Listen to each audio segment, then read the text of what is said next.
Hallo und herzlich willkommen zur Vector Virtual Week 2020. Hello, I'm Jochen Neufer. I'm Product Management Engineer for CANu at Vector.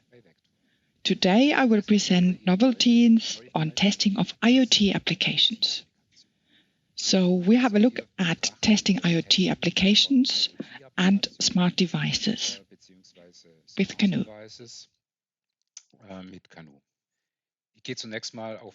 First of all, I would like to talk about the general test strategy we pursue with our tools. And then I will present a simple example. We use this example to work on several use cases. Next, I will talk about how this works in CANu. And since this will be first released with the version 13 of CANu, we also have a roadmap. And I would like to tell you what we plan to do in the next steps for the next releases. So let's have a look at the first slide. How do we see a hybrid test design? First of all, we have different entities. We have a test script. We have our models. And in the models, we have physical models and software environments. These are the simulation of the remaining system of the system under test, which you see down here in gray. The goal of testing and simulating is always that the system under test doesn't realize whether this is a test set up in the lab or whether this is in a real environment within the vehicle in the automotive industry or in a real IoT environment. Now, if we look at the design like this, then horizontally we can differentiate between the test script and the models. I leave them unchanged across different development cycles. And the models and the test scripts exchange data. A model is thus only as good as the set parameters for the current use case. And of course, we need different possibilities to set parameters of models. Possibly, I also have several variants of the system under tests with different characteristics. And if I would like to do this, I would have to modify the models or the environment. And then there are other things we test, like fault injection. This means deliberately injecting faults into my test environment to see how the system under test reacts. On the bottom right, I mentioned this before, there is the note that the model makes sure that my system under test feels as comfortable in the simulated test environment as in a natural environment. This means it doesn't even realize that this is actually in a virtual world. Models also have the advantage that very often they are quite simple. This means you can focus on modeling only the parts which are relevant for the current test task.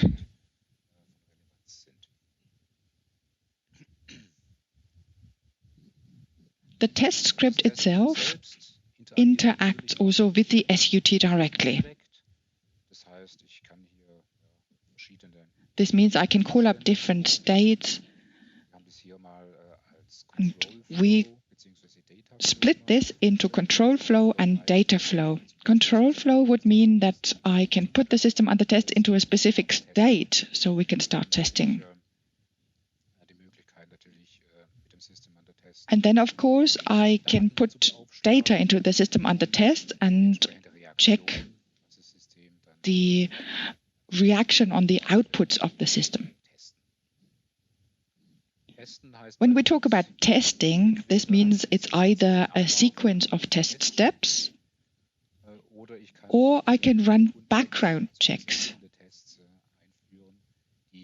And these remain active as long as the entire testing process is active. So let's continue. If we now move away from the classic ECU, from the classic piece of hardware that you have on your table, and we move towards software, then you can easily imagine that a system under test, which consists of several subsystems, and these again consist of several software components, can become rather complex. Now the question is, how do we handle such a system? And the divide and conquer approach is the one that has been established. What does this mean? If we look at this, the gray part is the SUT, which consists of several subsystems, and one subsystem consists of several software components. And let's say I would like to have a closer look at software component A. Then it would be my first task to isolate software component A, and in the first step I do it by simulating everything. So including the component A and the other software components. So I simulated all the subsystems of the SUT.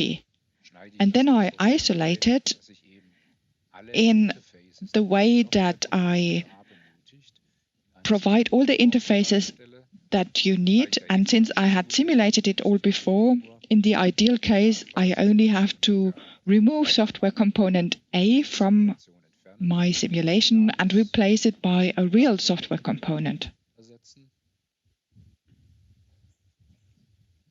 In the second step, on subsystem level,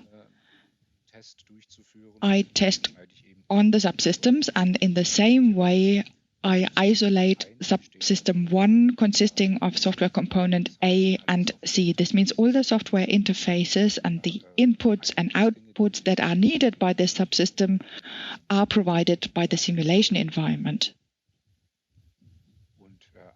And at the end, I have the entire system under test, including all the software component and subsystems in real. In real would mean, in this case, in software.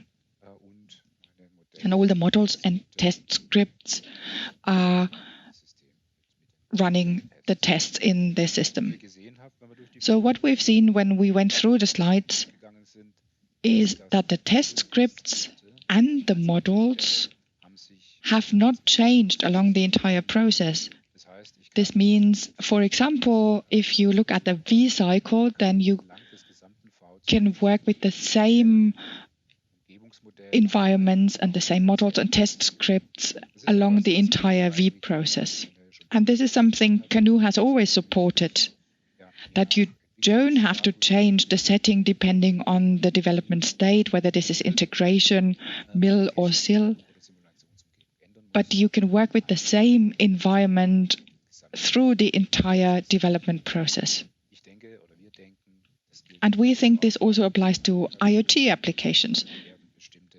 Specific approaches in software development are pursued, and this approach is valid there as well.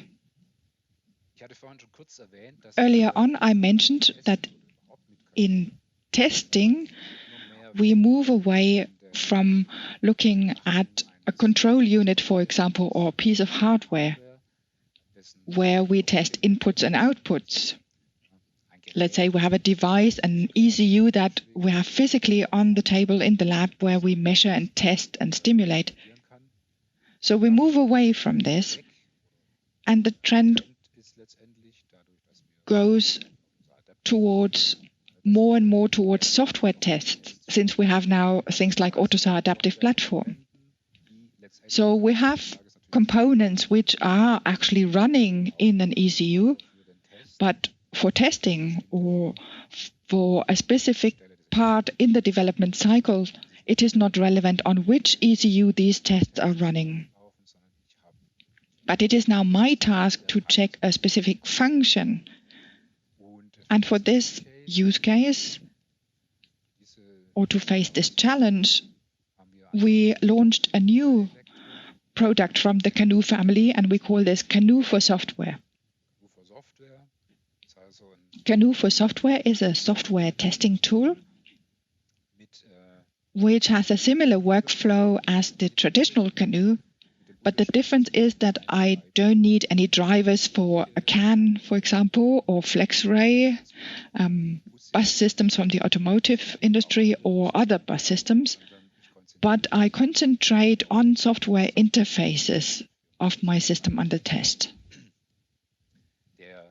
The remaining workflow, this means everything that you know from Canoe Classic, the analysis windows, the trace windows, graphic windows, data windows, all these remain in place. And of course, also the option to test automatically. Now, if we look at the system like this, we face different challenges. On the left-hand side, you can see a whole bunch of novel operating systems that we're confronted with. AUTOSAR Adaptive, Linux, ROS, ROS2, possibly POSIX operating systems. We have backend technology if we have split functions that are running partially in the backend, which is actually the main topic of my presentation, and I will get back to this in a moment. And the question where we actually have the software running. How do I instantiate a piece of software, which I would like to look at in the test environment? And here again, we have different technologies. It could be an executable or a native on a PC. It could be a virtual machine that runs a piece of software, or it could be in the backend, as I said.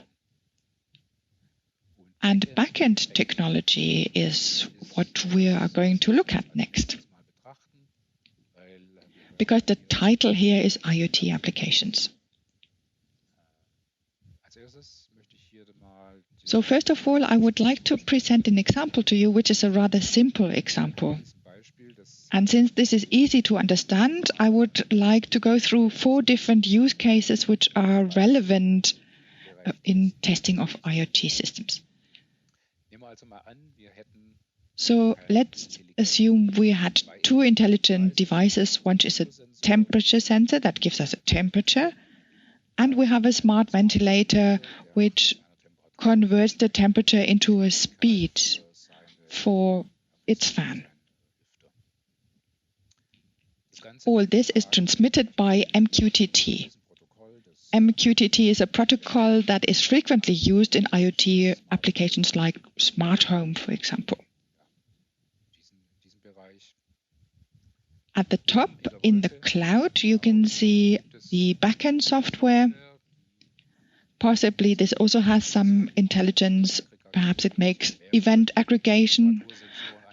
Let's say I have several sensors connected and it runs a plausibility check and decides if all my sensors deliver approximately the same values, then this is going to be true. And I can inform the subscribers about it. But in this case, or at 2 of the use cases, we assume that the ventilator also has an intelligence or an implemented function. And this is, how do I convert a temperature into a rotation speed? So let's have a look at the first 2 use cases. What we see here is actually not a cloud, but it's all on one PC. This means we can already say that we run this system in a virtual environment. On the left-hand side, our system under test is the ventilator software itself. So let me go back to the intelligent device. Let's say there is a little function in the smart ventilator which converts the temperature into rotation speed. And this is the function I would like to test. So it's a piece of software. And this piece of software has interfaces which I want to operate from my system. To make sure that this piece of software runs correctly, it needs models. And these models are provided by Canoe for software. In this case, this would be the sensor model and the backend software if event aggregation or something similar takes place. So the system under test is the intelligent ventilator software, and CANu provides the models and the test environment. So this would be one use case which we can cover here and which we have addressed in our CANu for software. On the right-hand side, we see quite a similar picture, but here the system under test is the backend software. So what would be running in the cloud later on, event aggregation, for example, I mentioned, but we could also imagine other cases. And this software also needs an environment that functions to make sure that the software works correctly. In this case, CANu provides the sensor model and the ventilator model in a simulated way. And as always, the test environment. Now, this doesn't have much to do with connectivity yet, because we don't even see a cloud on this image yet, but this comes next. Here again, we have twice the system under test. Once it's the backend and once it's the ventilator software, so the device software. If we look at the left, here we have the case that I have an IoT device which is physically present. It's lying here on the table, and this device can speak to a broker that is somewhere in the cloud using the MQTT protocol. And on the other side, other devices might be connected. In this case, it's our simulated sensors, models of sensors. That is the same as in the use case we saw before. And they are provided by CANu. However, here we have real hardware. This means the system under test builds up an internet connection into the cloud, and CANu also builds up an internet connection.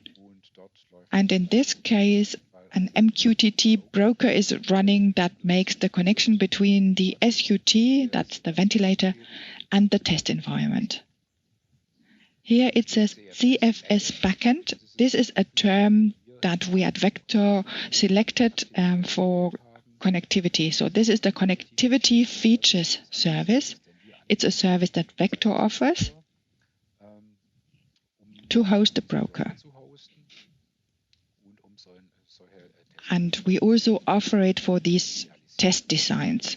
The only thing that you still need is that you need to equip the system under test with the relevant certificates, but I will get back to this in a few slides.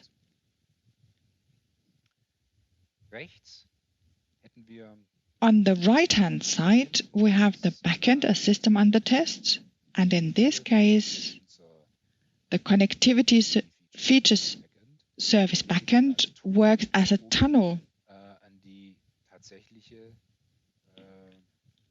And this tunnel connects the actual cloud that you as the user are instantiating and operating to connect your system under test. Here again we have a CFS backend, and we also use MQTT as a protocol. But in this case, the system under test is a piece of backend software that is running on a real cloud at your place, while at the left-hand side we host an MQTT broker in our backend. And you can connect your device, that is your system under test, directly with it to initiate this test design. So how does it work in CANu? We work with certificates.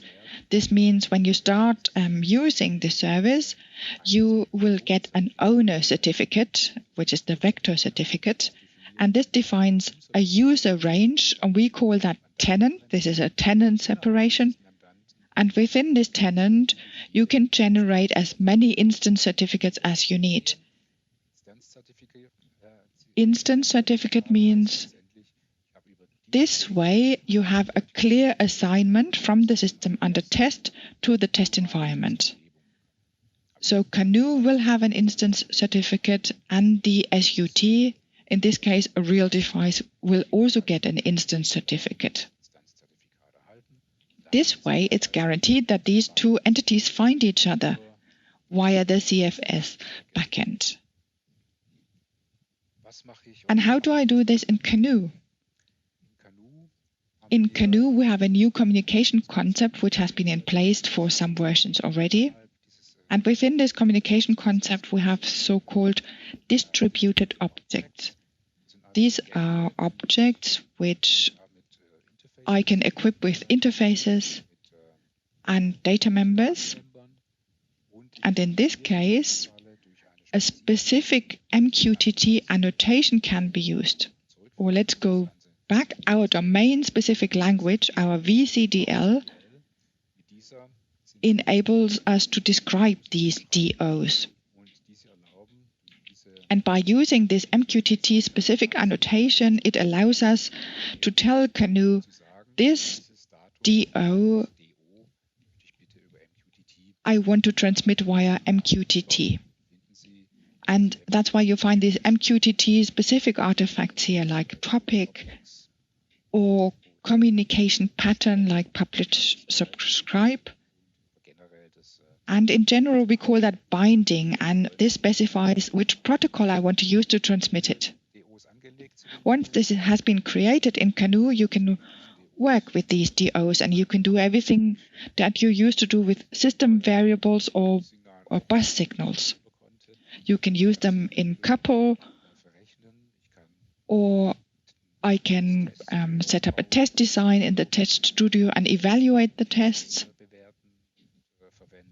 And this gives us a very nice possibility to generate a simple interface description and provide CANu with your data and make them familiar with it. This takes me almost to the end of my presentation, but I would like to give you a quick outlook. The first release of this connectivity feature service will take place with version 13.0. This is currently released now in April 2020.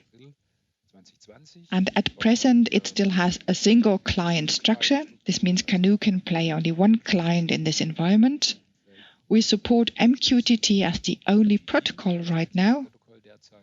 And we wanted to have a very low threshold to start working with it for our customers.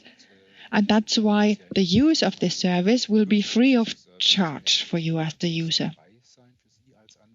This means you would just contact our support, and the support would go through a process how you get your owner certificate, and then you can start. No further costs will incur. And the next steps with the next releases, we planned to add multi-client support, so CANu could implement several clients. MQTT needs to be complemented a bit. A few small things are missing, like topic filter wildcards, and that I can send publish management with quality creator 0. And then later, or perhaps even earlier, depending on the customer requests, we will have to think about which other protocols we must support in the system. AMQP is a protocol we looked at, or other protocols depending on customer requests. So this was my presentation, and now I'm looking forward to answer your questions.